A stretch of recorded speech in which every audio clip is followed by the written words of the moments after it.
Welcome back. The preparations are in place for next week's big press conference. President Biden will hold his first formal news conference since taking office.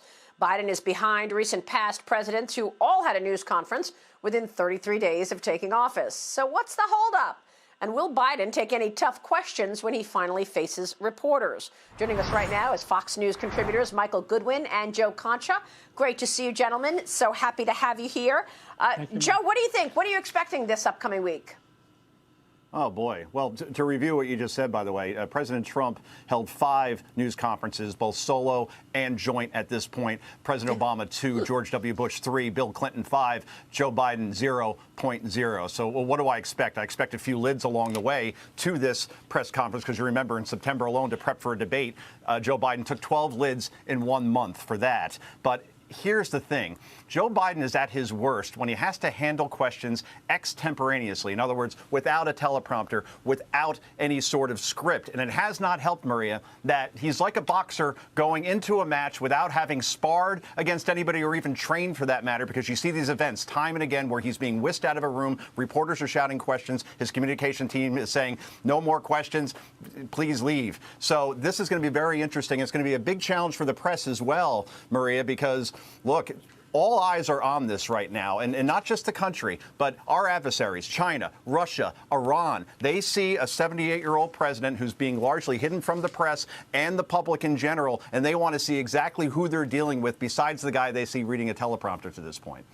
Yeah, I mean, look, I think you make great points. And, Michael, I read your op-ed this morning. It was a great op-ed in the New York Post. Bubble Biden clearly not up for tough questions or the job. I'll also point out something I saw today, that is Joe Biden went home to Wilmington, Delaware again today. So he's going home for the 4th time since taking office, sleeping at home in Delaware 1 day before this press conference. Your expectations for this press conference next week, Michael? Well, my expectations are low, and that's part of the problem here for some of the reasons that Joe detailed. But the reality is, Maria, that this has been a very consequential presidency already. We see what's going on with the border. You're talking about the meetings with the Chinese, the Iranian deal that he's playing with, and, of course, the $1.9 trillion stimulus package and all of the things they're talking about trying to ram through the Senate, maybe do away with the filibuster. So there are a lot of things to ask Joe Biden, and the fact that reporters have not been able to raises the stakes on this moment. And I suspect that we will be disappointed, because I think the questions will be pre-selected, and just as they've been doing all along, they'll go to the friendly reporters. I mean, I think Biden prefers George Stephanopoulos when he wants to have an interview because he's guaranteed a friendly audience. Stephanopoulos basically is a Democratic agent with a press pass.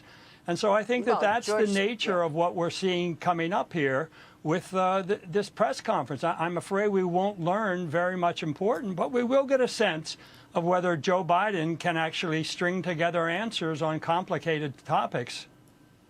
Well, I mean, what are the implications of all of this, Joe? The implications are that by waiting this long, right, 9 weeks, there's a lot of, to Michael's point, there's going to be a lot of hype and a lot of anticipation around this. They drew all this attention to this for no reason. But I would have several questions for Mr. Biden as far as the COVID bill. You said that you want to reopen schools, and this COVID bill is essential for it, but yet most of the money for that won't be spent until 2022. What do you say to parents, Mr. Biden? That's one fair question, I think, Maria. Yes, for sure. I think there are a lot of them. Gentlemen, good to see you tonight.